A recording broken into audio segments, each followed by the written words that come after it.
Good evening and welcome again to Speak Out Berkshires, the program featuring guests, discussion of local and regional issues, and most importantly, your phone calls.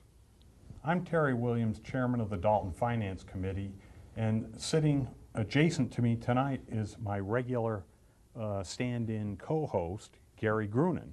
When I arrived tonight, I found out that Tom is otherwise engaged, and Gary was standing there, and I said, well, what are you doing here? Tom is actually at a very important meeting at City Hall. Okay. Peter Arlos is holding a meeting regarding Silver Lake tonight.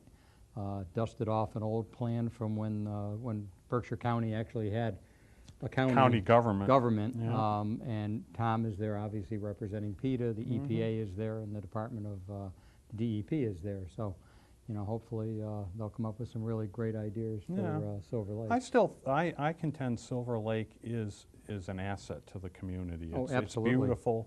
You know, if you can just get over the idea that there may be some residuals in there.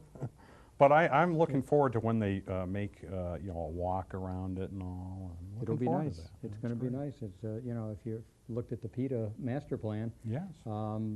that's a major focus. And You it know, should be. everything faces, all those buildings face Silver Lake, and they're done for a reason. So, It's going to be great. but that's not why we're here. No, tonight. that's not why we're here. As a matter of fact, as you all know, we've been doing a little series here leading up to the election. And tonight we're honored to have with us the two candidates running for Ward 3. We have, of course, with us the incumbent, Mark Brennan. Good evening, Mark. How you doing? Terry? Mark? Gary? How's And things? the challenger, Linda Tyer. And Linda's been very, very active. We see a lot of Linda because she's associated with the WEN group. And welcome to our program. Thank you for having me. Well, I'm pleased to have both of you. This, of course, is a live call-in show, which is great because we have an opportunity to have callers call in and maybe focus some questions or maybe comment on the way things are going. Good. Now, here we are, guys. It's less than 2 weeks away now, and it's been, I would say, an interesting campaign. You guys, first of all, had the only primary ward race, which I think led to more focus on Ward 3 and a sharpening of your messages, respective messages and all. But Mark, how do you feel things are going here as an incumbent being challenged not by one, but originally by two ladies here? What do you make of this whole scene? I think it's great. The more the merrier. I think that people should get involved in government and in politics if they are so inclined. And it's good to participate in running for office instead of sitting back and whining about it or complaining about the government. It's good to be proactive, I think. Get out and debate the subject there. Yeah, I have to admit, I like it when there's challenges, and of course there are a couple of wards this time that are not facing a challenge. And in all honesty, I think the voters deserve a good airing of the issues. And so, you know, my hats are off to, you know, obviously both of you for taking good interest in this. Gary, what do you think of this situation being, you know, experienced governmental elected official? I think Chuck Vincelet's happy that I decided to stay home with my family. It makes his life a lot easier. He doesn't have to do shows like this. I guess a question I'd have for Linda is why? Not when, but why? And why are you? Good question. Why? What made you decide to run for Ward 3? I've always been very interested in politics at all levels, nationally and statewide and locally. And so I really also wanted to participate and contribute to Pittsfield's revival. And I felt that I had some qualifications and qualities that I might be able to offer to the community through my work experience. And it was a perfect time in my personal life to take on the challenge and the responsibility. So that was why I decided to do it at this time. And I really wanted to run in Ward 3 because I like a small community, a small neighborhood feel of Ward 3, and I wanted to be able to represent the ward as opposed to the city at large. I like to be in touch with my neighbors. Well, I think we all agree that being a ward counselor has some definite nuances that are different than running at large, because I think you have to be more responsive to the problems that occur directly in your ward, as well as keeping an eye on citywide issues. But Mark, would you say that like your constituent service has been the cornerstone of your first couple of years in office here? How do you look at it? Well, definitely. When I originally took the position, or was elected to the position, I was told by the previous counselor, Tom Hickey. Who we know. Yeah, who told me, no, you won't get that many phone calls in Ward 3. And I think the first week I got some regarding snowstorms and plow the road, and it's been a continuous barrage since then. It's great to get to know the people. I haven't been able, unfortunately, to get out and do door-to-door, because that's what I'm doing on my off time, is basically responding to the problems in the ward. I got back from Springfield about 6:30 and got a phone call that the street lights were out on Maple Grove Drive. So we had to make a phone call on that and see what that story was. And it's not Bruce Collingwood shutting off the lights or anything, but it's Okay, well, and that's the kind of thing you get. I mean, it's almost a daily thing, and I think Gary could back that up. When you get that, or you get water problems, or geez, we get beavers now are starting to be a big thing. Rodents in the streams anywhere you find one, and of course, we can't get rid of them because of the new trapping laws. Yeah, right.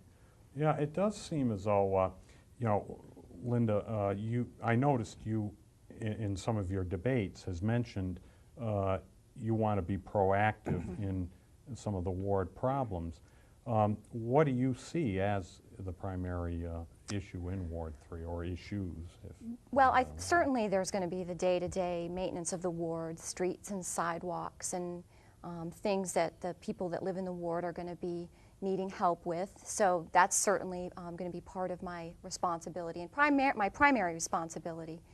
But in terms of things that I think I would like to pay a little bit of attention to is zoning. I'd like to take a look at the zoning in Ward 3 and find out if there are any areas in any specific neighborhoods where we might be vulnerable to undesirable or unwanted development.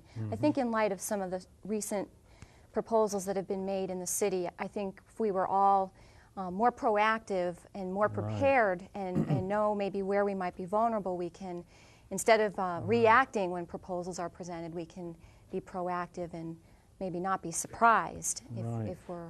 Well, Mark, you've made the point, have you not, that in fact the city and maybe the legislative and executive branch hasn't really come to the plate in terms of say this adult entertainment issue and getting the proper implementation of some sort of restrictions that are survivable to court challenge. No, that's one of the issues. We've dealt with that at the Community Development Board, and it's been bandied back and forth. We're really hamstrung on that issue by not having a city solicitor that we can bounce things off. Now, you can't just say, I don't want to have gentlemen's clubs. You can't come out and say that, because as soon as you do, you're opening yourself up to a lawsuit. And as a matter of fact, that application's been reapplied for the one that's going to trying to get out West on Upper West Housatonic Street, yes. And you can't say that. You can't say we don't want them or we don't want this, because you're just opening yourself up to a lawsuit. And we've worked on it, and we're trying to contain it to the downtown district, so to speak, and then put reasonable distances away from schools, churches, daycare centers, things like this. So you can attempt to zone for it, but without a city solicitor who's there to help you guide your regulations, it's very difficult to do. We send everything to Donovan and O'Connor at a reduced rate of $150 an hour, which is something I wouldn't mind. Well, that's an issue there I think I do want to pursue, but we have a phone call, so let's go to the phones. Good evening, caller. You're on Speak Out Berkshires. Good evening, Terry, Gary. How you guys doing tonight? Good. How are you? Thank you. You're Again, I'll to be say, a regular. This show should have the late night shift on C-SPAN too. It's a great show. Thank you. I have a question for Mark and Linda. How do you guys feel about the Housatonic River drenching? That's a great question because, you know, that's somewhat through your ward there. It's basically completed in our ward. I don't mean to hog the airtime. And I think they've done a very good job of cleaning up the river through Ward 3 along past Lyman Street and behind the Elm Street area. They basically, you know, defoliated everything, and I think they're, you know, then they're going to be replanting, and they're going to be replanting, and that'll be a jewel. I think they've done a real good job there, and I'd like to see them continue it a long way down the river, not just right. you know, not just a couple of miles. It's going to be, you're not in Ward 4 obviously, and now it's approaching Ward 4, but it appears to me that it's going to be a little dicier going through there because the area of Ward 3 wasn't not as residential. Right, it was right. more. They're going to have to take some houses. One of them's a client of mine. They're Really? getting a pretty good deal on the house. Okay. Linda, you any thoughts on the question? Well, I think it's been a fascinating process, the way that the EPA has done the cleaning and the engineering of having to, you know, move the river to one side and then to the other side, and it's really been fascinating, and I think it's moving along on schedule pretty much, and they're just about to go past the Elm Street Bridge and start over onto the other side and start up along Deming. And now they're going to have to use the big pipes to divert the river through pipes instead of diverting it to one side or the other. And that's really fascinating to me, that the entire river will be going down these two huge pipes. We actually had some people on the show there and had brought in some film that Tom. Pretty interesting. was Yeah. there. It What is they're going to do fascinating. now that they're in the Ward 4 area, Linda's right, they're going to start doing it with pipes a little different. Right. They can't divert it the way they did before. Right, right. I think we have a couple more calls. Yeah, Gary. let's go back to the phones. Good evening, caller. You're on Speak Out Berkshires. Hello. Good evening. How you Yes. doing tonight? Good. Good. I have a question for Linda. Okay. Linda, I'm glad you made it. Thank you. You too, Mark, over there sitting next to you. And I have a question for you, Linda.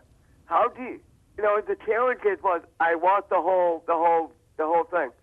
I'm proud of you three girls who made it in there. I don't know how you guys took out the guys. It was amazing. Thank How you. did you find the courage and find the time to do it, Linda? Well, I have a very close-knit committee that's helping me with my campaign, and we met in middle of July and developed a strategy for campaigning, and we decided it would be very diverse, and we did as many things as possible to reach out to the constituents, and we've been really working hard. I was just saying the other day I was going through some paperwork and organizing my desk and noticed that August 9th was the first day that I started doing door-to-door. So we've been really working hard. I owe a debt of gratitude to my committee. They've worked as hard as I have. And I just believed in my ability to represent Ward 3 and continuing to reach out. Now, I don't think your goal was, as the caller said, to take I'll out go the back to guys, you, Mark. Right. correct? Right, Mark, right. up It to was. you, buddy. I just What you done? I never had, you know, my goal from the beginning, my decision was to run, to campaign for the Ward 3 City Council seat. It was never my intention to, or, you know, I don't like to, I'm running against Mark. That's not, wasn't my intention. I really feel my campaign has been about the Ward 3 City Council seat. Come back to you, Mark. Mark, on to you, buddy. Sure. What's the question?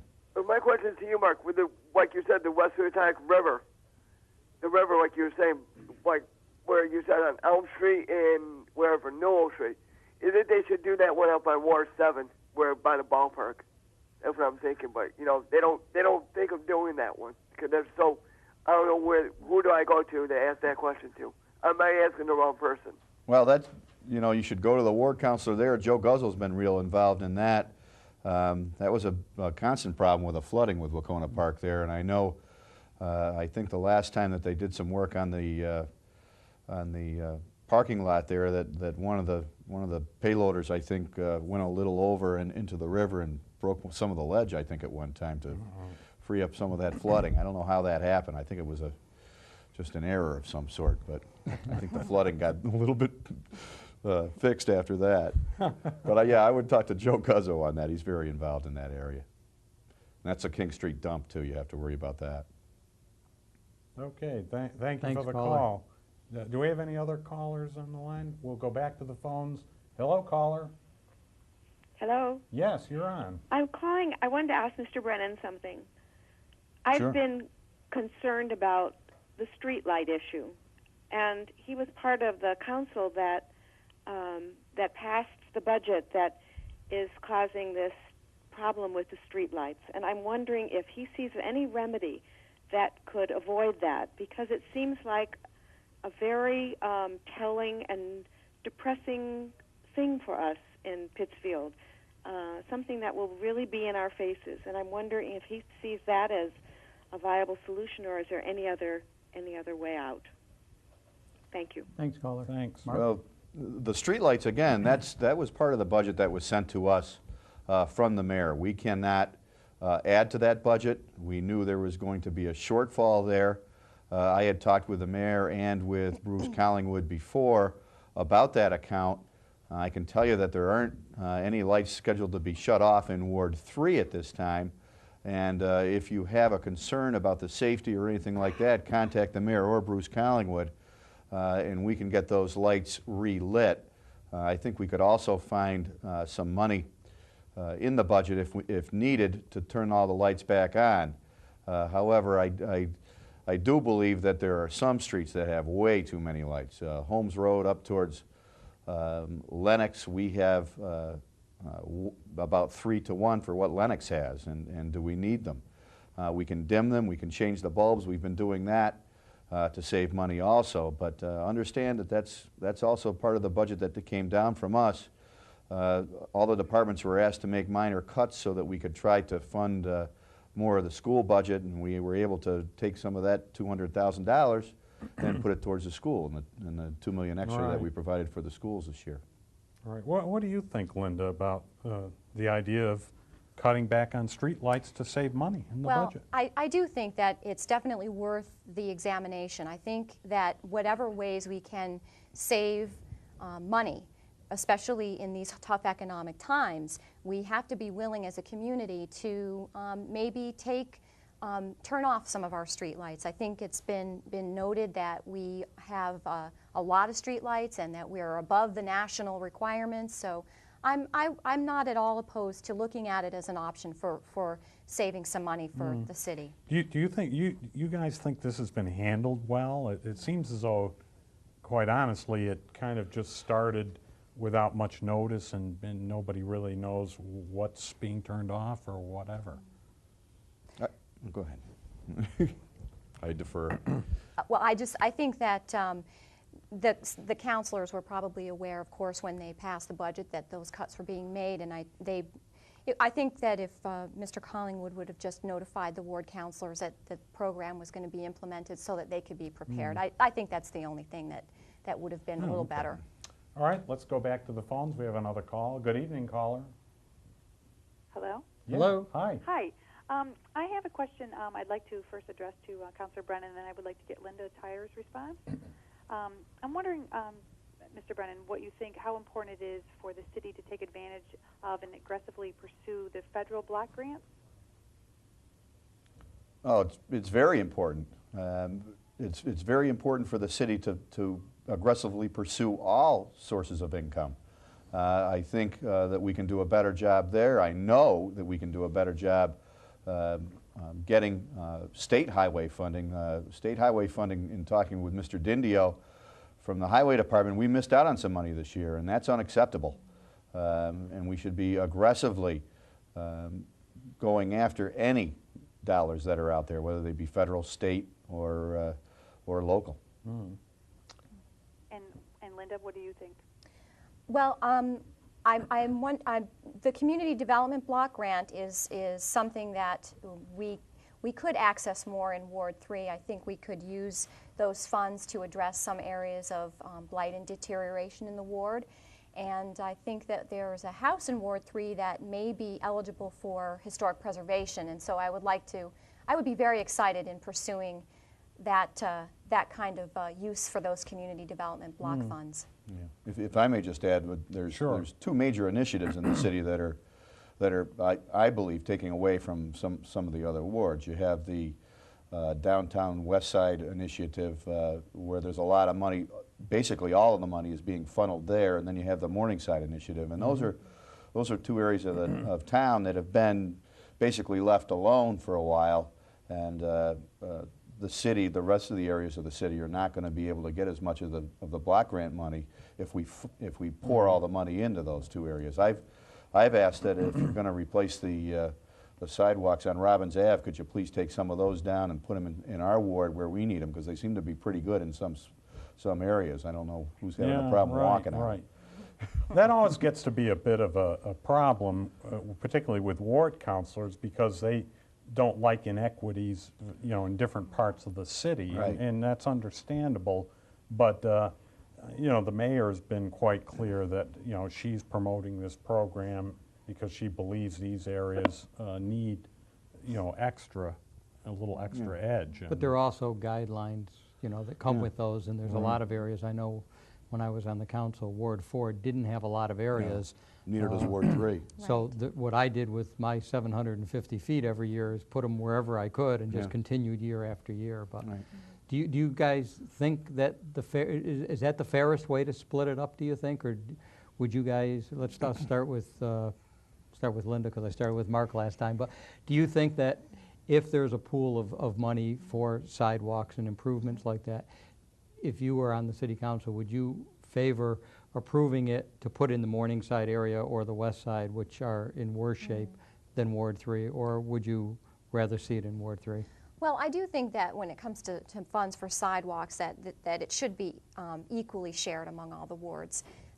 I think that some of the, excuse me, the other funds the other programs at the Community Development Block Grant could be more specifically used in other wards. Needs are always shifting, even within our community. Your needs for your operating budget are shifting, and your needs for your use of this grant are shifting as well. So for the sidewalks, I would like to see it be an equal share for all the wards. But for the other programs, I think we can be willing to take turns in accessing those grants so that the neediest areas get the help that they need. Mark? Oh yeah, as far as community development block grant money goes, that should be split equally. And if you're able to get in good with certain departments, I think you can make phone calls and get a little extra here and there. Sidewalks aren't just done with that money. There's public works money that's set aside for that, and I'm able to tap into that resource on a regular basis. So. Making friends with the department heads is about the best thing you can do as a ward counselor. I think we're getting back Yeah, up we're on getting phone back calls. up. Let's jump back to the phones. Good evening, caller. How are you tonight? I'm fine, and you know who I am. Mr. Brennan, I spoke to your mother at long length at my place of employment the other day. Now I know who she is after many, many years. Great lady. Yes. Tolerated me for spoke very years. highly of you. I was wondering, how do I get information about you or Ms. Taylor about your background and what you're running for? Mr. Brennan, you know who I am. And Ms. Taylor, good luck. Can I call you? Tyer. Well, you know me. Can I call you, Mr. Brennan, at your place of employment? I know where you work. certainly. Good luck getting me there if I'm not in court or something, but certainly call me. Oh, no, I can always ask your mother. Okay. And Miss Linda, how can I get in touch with you? Well, you can certainly call me at home. I also have some information that I would be happy to send to you if you want to leave your name and address. I have a bio and a couple of position candidate statements that I could mail to you, and then after you've had a chance to look at them, we could talk again. Okay, I can call you at home. Are you in the book? I am. Okay, good luck to both. Thank you. Thank Bye-bye. you. Thank you, Okay, caller. let's go back to the phones. Good evening, caller. You're on Speak Out Berkshires. Hello? Hi. Thanks for taking my call. Sure. I know earlier in the show you touched briefly on the question of zoning in Ward 3, and I know that Linda has made that, at least in some of her public appearances, a priority, and I know that Mark is involved in it as a counselor. But I'd like to hear them more specifically address how they would go about tightening up some of the zoning in Ward 3 to keep some of the undesirable development out, and specifically what does each see possible in terms of keeping adult entertainment out without infringing on First Amendment rights. Good question. Okay, go ahead. That's going to be, there's going to be an ordinance passed regarding that. So how it's going to affect would be decided by which zones we allow it in. And I don't see it being allowed in any area that's residential. I don't see it being allowed in any area near a school or a church or daycare center or anything like that, or like the YMCA or a boys club or something like that where you have a lot of youth. And there will also be, if it is going to be allowed, it's going to be regulated to the point where there would have to be screening, no signage that has any kind of indication of nude women or anything like that. It'll be regulated real well if and when it is allowed in the city. Thank you. I think specifically for the zoning, I would not be going in and proposing all kinds of amendments and suggesting all kinds of changes until I have taken the time to really do a comprehensive review and study of the zoning map and the table of uses, and talking to the people who work with zoning on a day-to-day basis. And that's, I think, for my benefit and for the benefit of the people in the ward, I need to do that. I need to know what's happening in Ward 3 in terms of zoning. And so before I would be proposing any changes, I really need to understand exactly where we are now. Yeah, and one more thing on zoning. The main person in charge of that in the city is Dave Hathaway, and he's going to be gone real soon. And we don't have anyone with his institutional knowledge backing him up. That's a problem that we have on the city side. There is no follow-up to a lot of the people that we have that are getting up there in years and getting close to retirement age. And I've been saying this all along, we're going to face a serious brain drain when these people leave. Dave Hathaway is a guru on zoning. He is just a fountain of knowledge. And you know, he's been picked on a little bit by this administration. I don't like that at all. But he is the most knowledgeable person, I would say, that I've ever seen on zoning.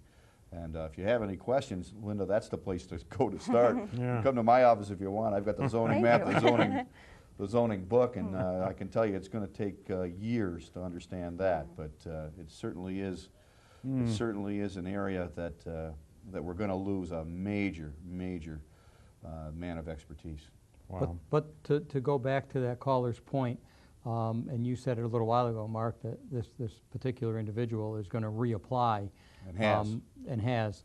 You know, if there's nothing in place, you really just can't. You can't make it up as you go along and say no, you can't. Right. So what do you do in a case like that? Well, what we do is we try to regulate it. If they're allowed, that's going to be the licensing board's job. Then it all passes on to the licensing board. And we just lost Ed O'Keefe. They're a great man in the city for years. We've got Bob Quattrocchi put back in. So it's going to be, unfortunately, up to the licensing board until we can get an amendment passed to the zoning ordinance. Right, and you're facing the problem that if the you know, people that are trying to obtain this license, you know, fulfill every requirement that's put to them, eventually you have to say, oh, okay. Well, the Eagles in favor of it. Well, there you go. That means it's good. All right, we better get back to the phones here. We have another call. Good evening, Hi, caller. Hello. Hi. Hi. Yes, so you were talking about sidewalks before in Ward 3? Yes. Dorchester Avenue, they replaced a section of sidewalk, and for years now I've been trying to get them to put them down at the lower half. The other day I was working at my mother's house. Mr. Brennan probably knows who this is. How you doing, Mark? How you doing? We haven't had a yellow line painted on Dorchester in probably 4 years. And an elderly woman come up the road, and she couldn't judge the turns, and she almost drove another car off the road while 2 kids were walking down the road because there's no sidewalks at that end. Mayor Riley's excuse was there's all older people. Nobody would maintain them.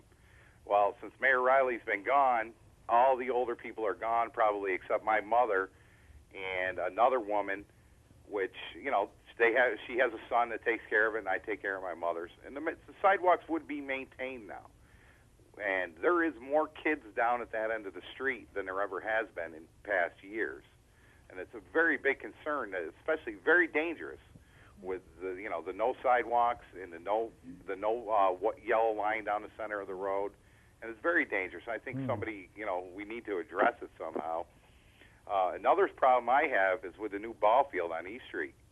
Now they're saying they're going to put a parking place for 30 cars.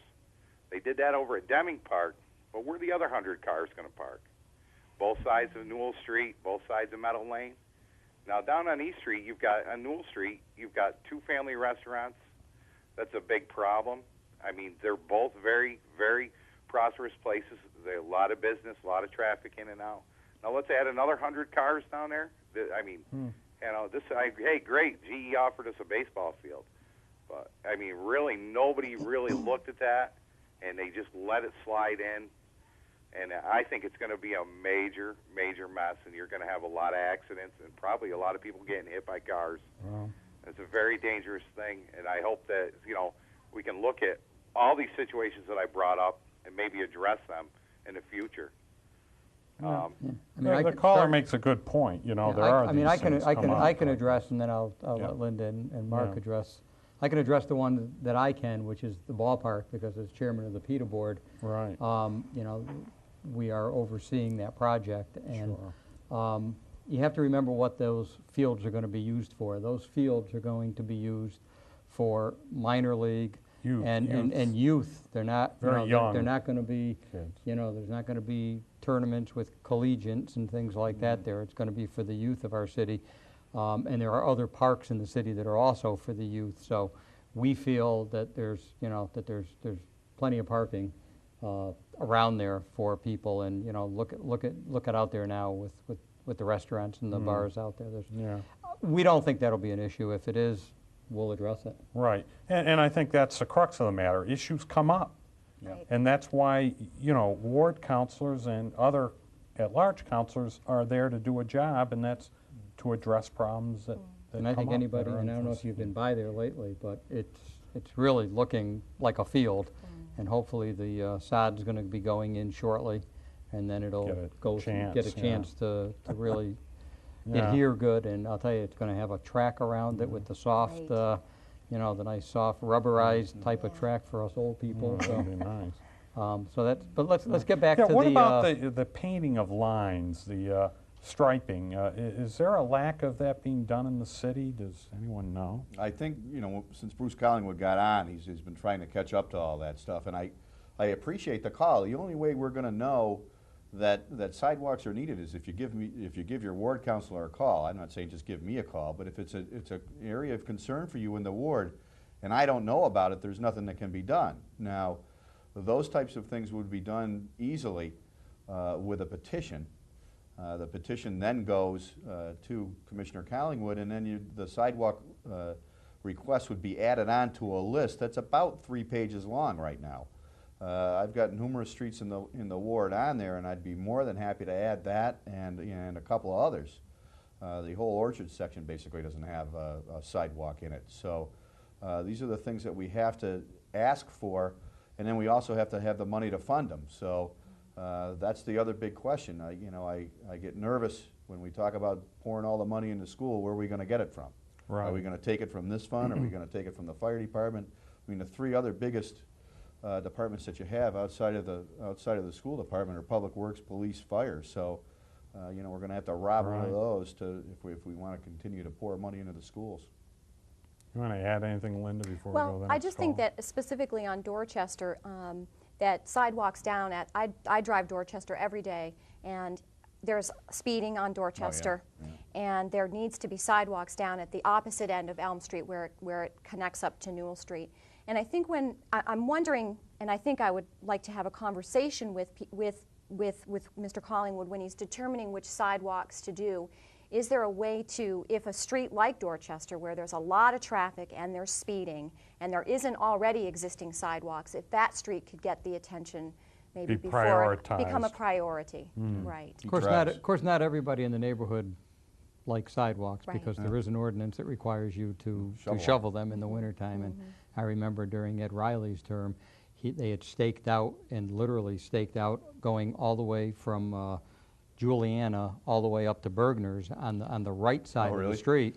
And people went nuts. And Ed Riley finally Pulled the then stakes Forrest up off, and said, get the stakes out of here. We're not putting sidewalks there. Yeah. And they ended up on the other side of the street afterwards. But People are wonderful.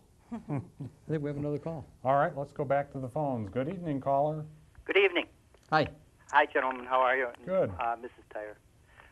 My question is, I guess Councilor Brennan hit on it a little bit just before, and he was talking about the schools, and that it seems like every candidate is really pushing the schools. Now, I want to know, Mrs. Tyer, where are you going to get the money to support the schools? You're saying you're not going to raise taxes, but it seems like you're forgetting about the rest of the city municipal side. And I want to know, where are you going to get the money for the schools? And Mr. Brennan, if you can answer too, I'd appreciate it. Thank you. Okay. Thanks for the question. Thank you for the question. Certainly, I would not expect that all the money that the school may need or wish to have would come from one particular line item or one particular department in the budget. I think if we carefully review every single department and every single line item and tighten things up, we might be able to find some money that we can use to fund our schools. The other thing that's important to keep in mind is that state aid and federal aid continues to be cut, and the local contribution to our public schools is significantly a small portion compared to what we get in state and federal aid. So we have to start becoming aware of this need to fund our schools locally. And I'm not talking about, $5 million. I'm talking about getting it in our minds that we've got to use more local funds and gradually phase in more of our tax dollar to fund our schools. And I mentioned earlier that needs are always shifting, and right now the needs are in public education and public safety. And that's where we should be focusing our attention and investing our resources. Mark? Mark, real world here. Yeah, real world. Schools get enough money. Schools really get enough money. I think they should be spending more time teaching the kids than opening up all these new programs. That's a pet peeve of mine, are all these programs that we have for the disruptive kids and the kids that just don't want to learn. We seem to be pouring more and more money down that black hole. The other thing that we can do is look for other sources of income. I've introduced petitions to free up money from the Community Preservation Act, which is a surcharge on every single document that gets recorded at the Registry of Deeds. And there's $300,000 a year we could get from that from the city of Pittsfield. Unfortunately, that's sitting on our local legislators' desks. Other areas of the Berkshires are able to take care of that. Pittsfield is never going to be eligible for the money under that grant. But that Community Preservation Act actually demands that you spend the money in three very specific areas. Correct. Not any of which are really revolving around, to be honest with you, education. Education, correct. It's open space, historical preservation, and affordable housing. Right, and then we can free up So you're some talking of that money, about take some of that money. a little shell game. Yeah, and do that. I've also was in favor of the constables that got shot down. That could have been another $60,000 a year, which would hire you a teacher, Right. hire you a firefighter, hire you a police officer. I mean, I don't want to have to, if somebody's breaking into my house, I don't want to have to call the school department. Yeah. One thing that I keep wanting to hear a little bit more of a precise answer is on the idea of the school busing. There's no doubt that we're at a crossroads in Pittsfield where the whole bus fleet needs to be replaced in some way, shape, or fashion. And, are we going to think about privatizing, or are we going to continue in Pittsfield to fund that as a department in the budget and run the buses ourselves? What thoughts do you have on that? Well, I think that the school committee and the school administration has evaluated it many times over the years, and they keep telling us that it's more cost effective for them to operate the school bus transportation, and I'm just not sure. Precisely, though. I never hear them incorporate that large capital cost into their little run up there. Right. I think that or the health insurance benefits that and the retirement pensions in there. I'm sorry.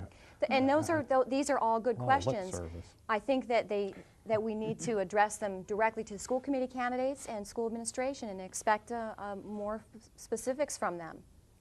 Yeah, because the school buses are an issue that are on the doorstep, though. Well, I mean, you well, can't ignore it. You know, when you talk about lip service, that's what we get a lot from that side of the aisle, that side of the budget. We receive a budget from the school committee that doesn't have any line items at all. And the point now, in the rush to replace the buses now, is that they can't resell them. It doesn't mean the buses aren't any good, but they just can't resell them and get any money back for them once they get. They're fully depreciated. Right, basically. and once they go over 10, you're not going to get a penny for them. And they want the various proposals that have been set, and they're sitting on Mayor Hathaway's desk now. They want either $2 million, and then they'll get some low interest loans from local banks, which is nice. But you know, I've never seen the comparison of the cost per pupil that we have now that they claim, as opposed to a lease, a long-term lease that we get. A lot of other communities do it. We have a lot of roads, and I can see the school's position. But boy, in these tough times, we can't be, you know, we should be educating, not driving people around. But I mean, if it can be done cheaper in the school system, let's do it. But let's get some numbers to compare, and we rarely get any numbers from the school. And this still is on the ballot, is it not? The non-binding question coming up? Yes. You know, there's always been a disconnect for quite a few years between City Hall and the administration of the school department. How do you two think that ought to be resolved? I mean, there's been a lot of people that just came out with the standard answer, well, we got to have better communication. Well, you know, that's lip service. It doesn't work. And I'll start with you, Linda, and then Mark. What do you think should be done so that not only the employees of City Hall, but the City Council can really sit down and communicate in an intelligent level and not have the animosity that there is and has been for many years?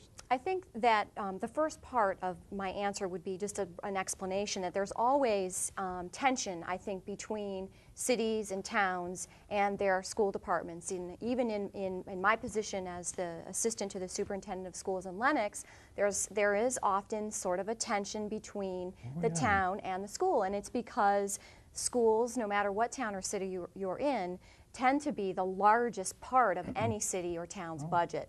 And so there's always a perception that they're getting more than the rest of the city or town. So, you know, that's sort of a common theme in towns and cities across Massachusetts. I think one thing that I really would like to see in this election, although we're almost out of time, but in future elections, is more focus paid on the school committee candidates. I would like to see them debating and fielding questions the same way that the city council candidates do. You're right. There's almost none of it. And force them to be held accountable and responsive to the city council, the mayor, and to the constituents as well. Because as has been said, the city council has somewhat not much power over what the school committee and the administration does. Line. So I think if we start focusing some attention on the candidates who are running for school committee and expecting them to answer the tough questions, you know, maybe we could start turning it around. Mark, any ideas on how to bring? Is there any possibility of bridging the gulf? Well, there is, and that would be, I think, a full accounting by the school department for what they spend. We never get that. We never get to see a line item on anything that they do. We just get blocks here, blocks there. We get about a 300-page book that has no information in it. It's very well set out, very nicely divided, and we get to know what every other school system is spending. But we never get a line item for anything from the school. I mean, you know, you have a problem in the city where you have it's a more elderly population, and you know, not everybody has children in the school system anymore, so there's a big disconnect there. There also has always been a kind of a jealousy because of the contracts that are negotiated, and I don't know whether the school, the teachers have better negotiators, or the school committee caves in easier, or on the city side we're tougher on the negotiating process. But when you get 5% raises to someone who's making $100,000, it doesn't make somebody who's making $20,000 on the city side feel too good. So there's always that animosity. There should be a lot more openness regarding their budget. We can only cut it, and if we did that, whoa, boy. You'll be hung up to dry. Tarred and feathered. You can't go near the children. I think there's definitely a problem. There's definitely a bigger problem maybe than we realize if someone asks the school administration or the school committee directly for this information and they're not given it. That's a bigger problem. I mean, if you're asking and not getting, that's much more involved than if nobody's asking and they're just not providing it. Well, is that something you want to ask for, or should you get into office? I think that because I'm a beginner and there's a lot for me to learn, and I am going to be proactive in getting as much information as I can on all issues so that I can understand and make good decisions. And so I would not be hesitating to call Dr. Travis and ask a specific question to get an explanation for something that I need clarification on. Good luck. All right, let's go back to the phones. We have another call. Good evening, caller. You're on Speak Out Berkshires. Go ahead. Good evening. Hi. I've got three questions, quick questions, basically for the two candidates, which hope they'll answer. It's related to jobs, and when I say jobs, I don't mean more store clerks, but I mean professional jobs, manufacturing jobs. I'd like to know specifically, if they can, what initiatives that they want to take to try and attract more jobs here in Pittsfield, what initiatives they look forward to coming down either from the mayoral office or from other places to attract more jobs, and should Jim Roberto get in specifically, what do they think of his $1 million idea? And that's it. I'll hang up and listen. Okay, great thoughts. Jump in. I'll jump in on that one. Jobs, I really don't want to see Pittsfield turn into Great Barrington North. We need good paying jobs. We need jobs that are going to be able to support families. Now, where are you going to get them? We're going to have a PETA site that can attract jobs, that can attract manufacturing jobs. We've got to look at what's happening around us. There's a nanotechnology park planned over in the Albany area. That's going to be billions of dollars of investment. We should, and I'm sure we are, although PETA can't discuss who they're negotiating with, we should be looking at getting some of the supply jobs, the secondary, the tertiary jobs there that we can get, that we can maybe be supplying components and stuff like that. That's where you're going to get the jobs. Understand that every community in the state, and especially in Western Massachusetts, is going to throw out the red carpet for any employer with tax breaks and with incentives and all sorts of things. So it's a very competitive marketplace to try to lure any companies at all. And Pittsfield's really got to work hard on that.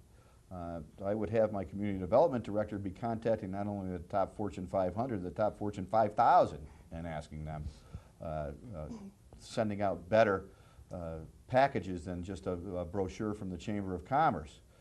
So that's where I would be, and it's you've got to get something that's in the cutting edge of technology, because that's where all the jobs are going to be in the next 20 years. Linda? Oh, yes, thank you. I think that again with PETA and the William Stanley Business Park, that's a great opportunity for economic development, and I agree that we need to be recruiting jobs that are paying more than minimum wage. And I think that one of the things that I'm hoping that we will do is not put all of our eggs in one basket. I think we need to have a diverse economy. It may be that we have 5 or 6 or 10 small companies with 25 or 50 employees instead of a large-scale manufacturing company, which we're not ever going to see again in most communities in our nation. So I'm hoping that we will be recruiting diversity, and technology is one of them. There's pharmaceuticals. We may be able to attract some financial services companies from the New York City area. Right. I think diversity really is got to be part of the solution, and I think that whoever is going to be our salesman for the city has got to be armed with a fantastic marketing package. That should be a priority, that we develop videotapes and pamphlets, and something from the school department, something from the parks. Well, what does the city council do to really try to make that become a reality? Well, I think that it has to be something that everybody, the mayor and the city council and the school committee, everyone agrees that this is an important thing, and we're all on the same team. And so let's work together and have I don't know if you want to have a policy, but let's have a master plan and align all of our goals, everything we think, say, and do with that master plan, so that we can keep track of what have we accomplished this, have we accomplished that, and just it should be very methodical. I don't think it's really that easy, though. It's very difficult. There's a lot of Well, that's why I threw it out, Yeah. because I mean, it's great to sit back and say, yeah, this and that and the in other a perfect thing. world, that would happen. But No, the caller's last question was regarding Mr. Roberto's idea of $1 million out of the GE fund. Is that what you meant, Linda?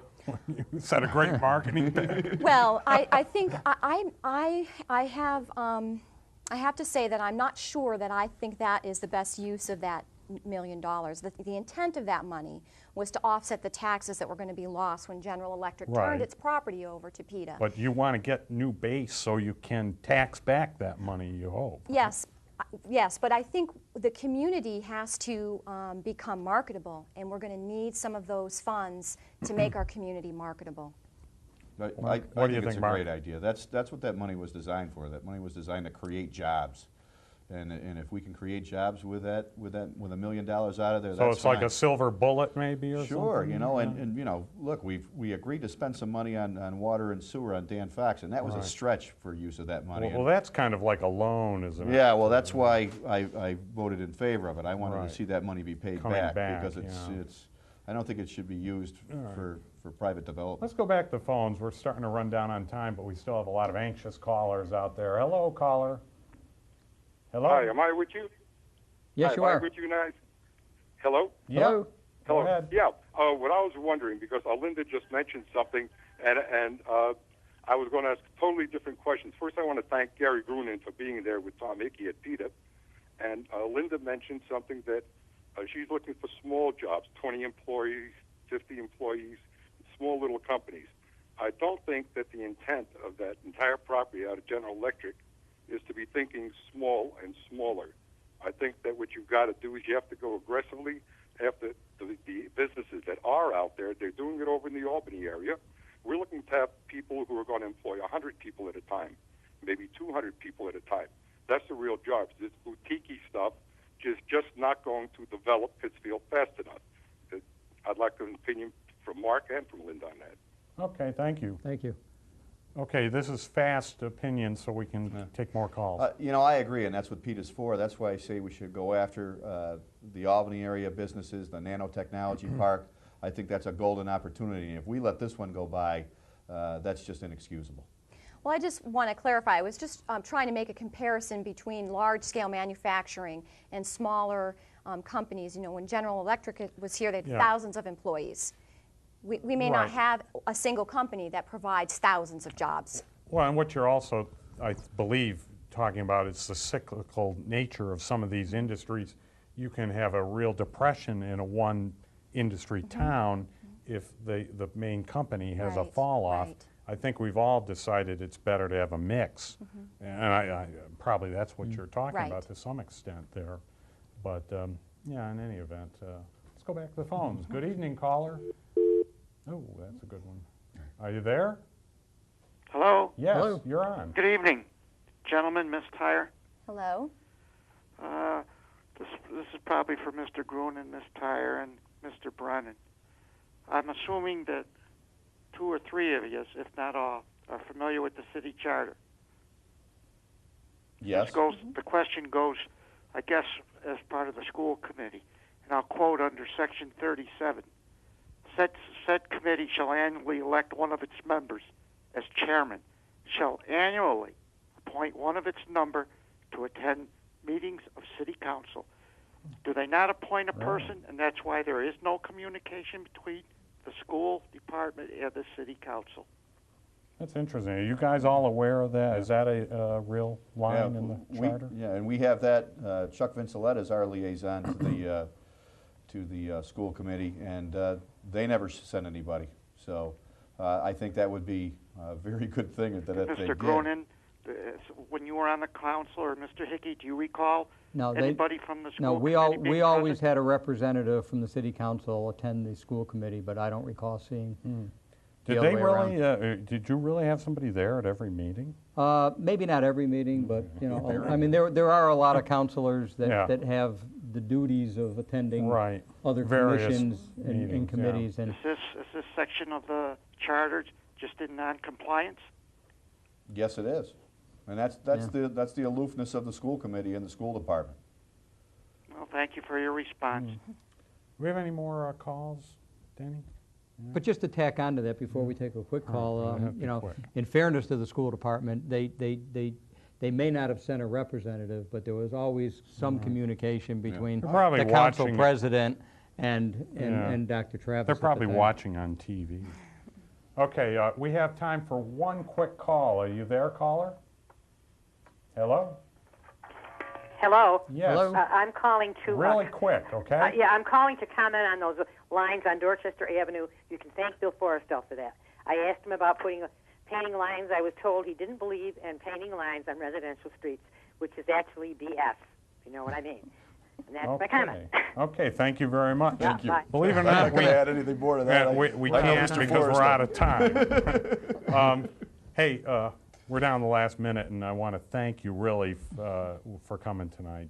Good exchange, a lot of nice calls and comments. Well, give me 10 seconds to why vote for Mark Brennan. Well, vote for me. I've always been an independent voice on the council. I'm not beholden to anyone, any group.